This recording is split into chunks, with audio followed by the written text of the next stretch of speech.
এখন ঘড়িতে বাজে রাত্রির 12:30। এখন থেকে আজকের ব্লগটাকে আমি শুরু করে দিয়েছি।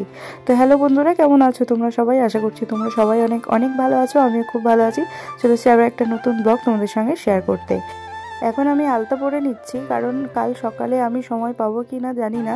তো সেই জন্য আজকে থেকেই আমি আলতাটা পরে রেখে দিচ্ছি, যাতে আমাকে কালকে সকালবেলা তাড়াহুড়ো করে আর আলতা না পরতে হয়। আর যদি কাজের মাঝে যদি ভুলে যাই, তো সেই জন্যই আজকে থেকে কাজটা কমপ্লিট করে রেখে দিচ্ছি। আজকে আলতা পরে নিচ্ছি আর নুপুরও পরে নেব। বাবুকে এই জামাটা পরিয়ে কালকে নিয়ে যাব, তো সেই জন্যই এটা এখন বের করে রেখে দিচ্ছি। এটা নতুন জামা, তো এটাই পরিয়ে কালকে নিয়ে যাব। আশা করছি তোমরা থাম্বনেল দেখে বুঝতে পেরেই গেছো আমরা কোথায় যাব। হ্যাঁ, ঠিকই ধরেছো, আমরা ঋত্বিক বাবুর জন্য মানসিক পুজো দিতে যাব। আমাদের এখানে একটা জাগ্রত জায়গা আছে, সেখানেই আমরা যাব।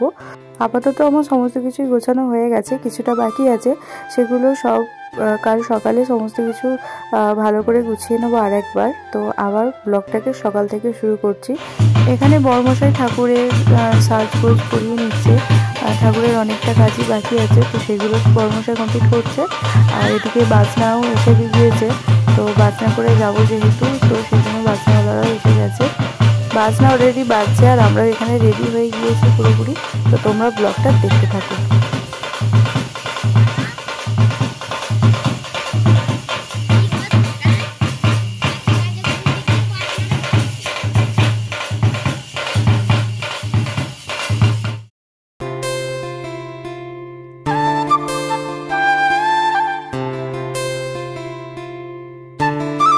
সবাই প্রায় রেডি হয়ে গিয়েছে আর আমি এখানে রেডি হয়ে গিয়েছি। আজকে একটা নতুন শাড়ি পরেছি, তো তোমরা অবশ্যই কমেন্ট করে জানাও আমাকে কেমন লাগছে। তো একদম রেডি হয়ে গিয়েছি, তো চলো ঝটপট করে বেরিয়ে পড়ি।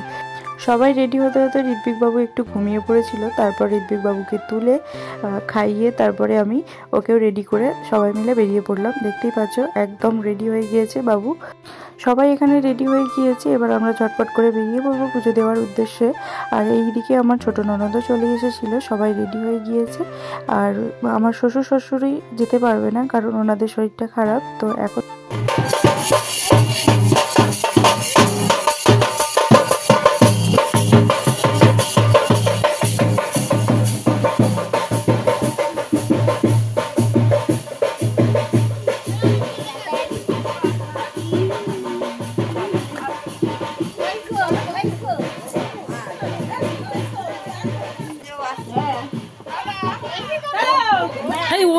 ওইদিকে কেন?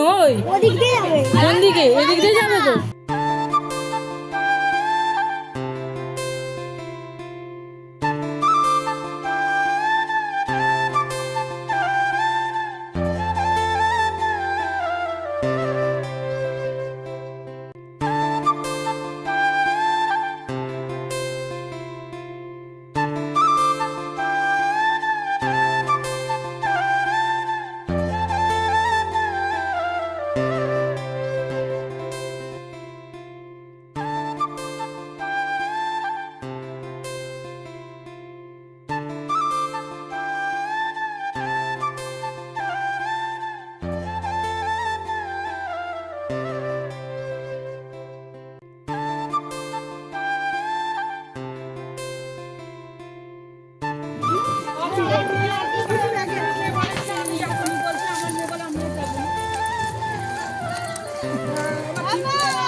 সব হাতে আসবে, মানে দুবার ধরে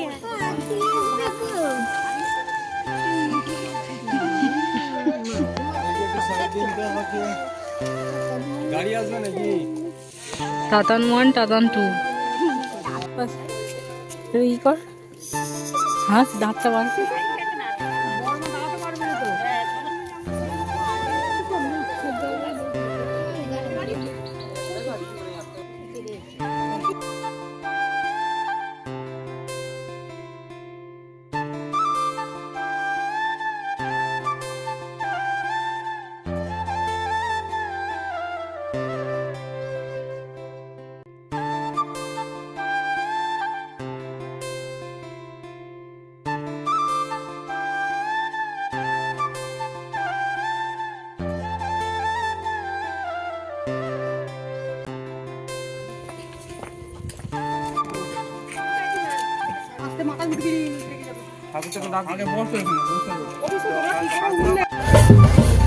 বাবা এই গাড়ি দেখছি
আমার মন্দিরের সামনে দোকান সেখানে বলবো।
আরম্ভ।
ঋত্বিক বাবু প্রচণ্ড কান্না করেছে, ও একদমই থাকছিল না, কারোর কাছে থাকছিল না।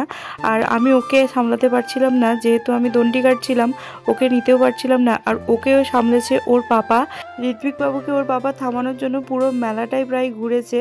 আর আমিও এইদিকে না খেয়েছিলাম, সারা দিন কিছু খাইনি। এখন বাজে ঘড়িতে প্রায় 1:30টার মতো। তো এখন আমি খাওয়া দাওয়া করে নেবো। আর বর্মশাই এখনো কিছু পুজো দিতে আসবো বলে আমি আর বর্মশাই দুজনেই না খেয়েছিলাম। এখন আমরা খাওয়া দাওয়া করে নেব। তো আমাদের সবারই খাওয়া দাওয়া কমপ্লিট হয়ে গেছে। এখন আমরা বেরিয়ে পড়েছি বাড়ি ফেরার উদ্দেশ্যে। তো সমস্ত কিছু প্রায় ঠিকই ছিল। মাঝখান থেকে আমরা পুজোর ডালা নিতেই ভুলে গেছি, কারণ মন্দিরে এতটাই ভিড় হয়েছিল যে পুজো দিয়ে পুজোর ডালাটা নিতেই আমরা ভুলে গেছি। তো যাই হোক, আজকে ব্লগটাকে এখানেই এন্ড করে দিচ্ছি। যদি তোমাদের ব্লগটা কিছু ভালো লেগে থাকে অবশ্যই একটা লাইক করে দিও। আর আমার চ্যানেলে যদি তোমরা কেউ নতুন হয়ে থাকো অবশ্যই সাবস্ক্রাইব করে দিয়ে পাশে থেকো। দেখা হচ্ছে আবার একটা নতুন ইন্টারেস্টিং ব্লগের সঙ্গে। তোমরা সবাই সুস্থ থেকো, ভালো থেকো, টাটা।